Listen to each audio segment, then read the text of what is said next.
Good morning, students. Welcome to ABN and PRR College online classes. Today we will discuss one of the important essay, that is monotone convergent theorem. Monotone convergent theorem. The question is asked as state and prove monotone convergent theorem. The statement I have to write itself. The statement is every monotone sequence is convergent if and only if it is bounded. ఏ monotone సీక్వెన్స్ని తీసుకున్నా దానికి సంబంధించిన necessary and sufficient condition ఏ విధంగా ఉంటుందండి? Monotone sequence convergent అయితే అది బౌండెడ్ అవుతుందని, అలానే సీక్వెన్స్ బౌండెడ్ అయితే ఆటోమేటికల్గా కన్వర్జెంట్ అవుతుందని చెప్పడం. జనరల్గా మనం లాస్ట్ క్లాసెస్లో చూస్తున్నాం, every convergent sequence is bounded అని తెలుసు, కానీ బౌండెడ్ సీక్వెన్సెస్ అనేవి కన్వర్జెంట్ అవ్వట్లేదని కాన్వర్స్ కూడా మనం ప్రూవ్ చేస్తున్నాం. కానీ whenever the sequence is monotone, then it obeys necessary and sufficient condition. That means whenever the sequence is bounded, automatically it is convergent. Okay. Coming to the proof, let us consider a monotone sequence. What is a monotone sequence? We know that it is either increasing or decreasing. Let us prove this theorem by supposing that Sn is an increasing sequence. W dot L dot G stands for without loss of generality. Let us suppose that the sequence is increasing sequence. What is an increasing sequence?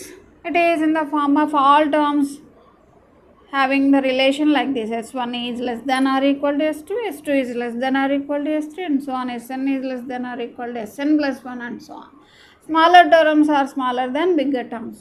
This is the increasing sequence. From this we observe that smallest term is S1.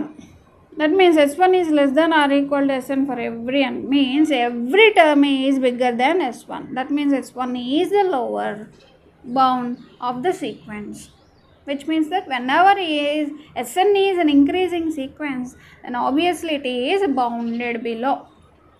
Increasing sequence is always bounded below. This is the by birth property of increasing sequence. Increasing sequence is always bounded below. Now we want to prove that this sequence is convergent if and only if its sequence is bounded. Coming to the first part, necessary and sufficient condition consisting two cases. What are they? Necessary case and sufficient case. Coming to the case 1, that is the necessary case, let us assume that in this case sequence is convergent. Sequence is convergent, and suppose that the sequence is converges to L. Now we want to prove that this sequence is bounded. The sequence is bounded. Let us write the convergent definition. Let us consider epsilon is a positive quantity. Whenever the sequence is converges to L, implies there exists a positive integer m such that modulus of Sn minus L is less than epsilon for every n more than or equal to m. That means after m, the terms of the sequence are approaches to L. Let us expand the modulus value. After m, all the terms of the sequence are lies in between L plus epsilon and L minus epsilon. In this case, we want to prove that sequence is bounded. Here, only after m terms, suppose we take m is 100, after 100 terms, m tile is left here. m tile వదిలిపెట్టబడింది. మిగిలినటువంటి అన్ని పదాలు కూడా S100, S01 and so on, ఇవన్నీ కూడా L minus ఎప్సిలాన్కి L plus ఎప్సిలాన్కి మధ్యలో ఉన్నాయి. మరి before S1, S2 and so on, S99, దీన్ని మనం m టైల్ అని అంటూ ఉంటాం. దీనిలో మనకి బిగ్గెస్ట్ టర్మ్ ఏదో తెలియదు.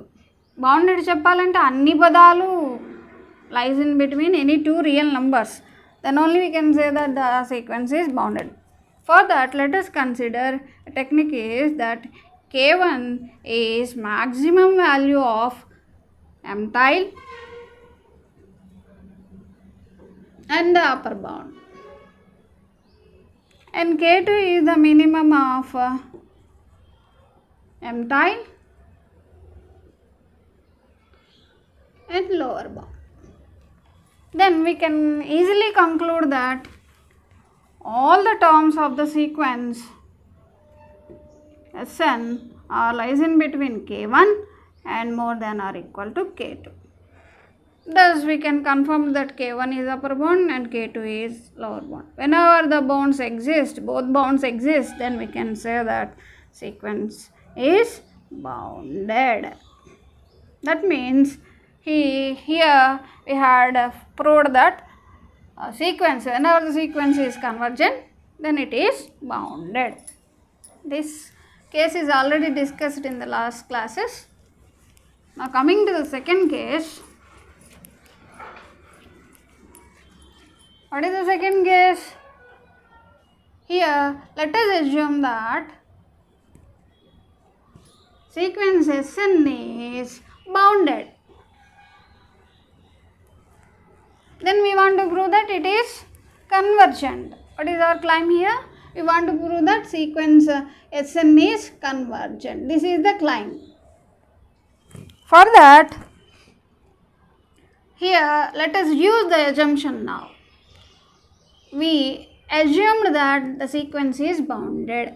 What is our sequence here? It is an increasing sequence. Increasing sequence always bounded below.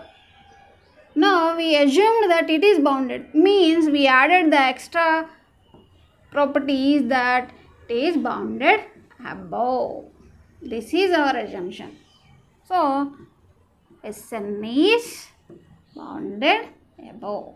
Whenever we assumed that an increasing sequence is bounded, it is enough to say that it is a bounded above sequence. We know that by completeness axiom says that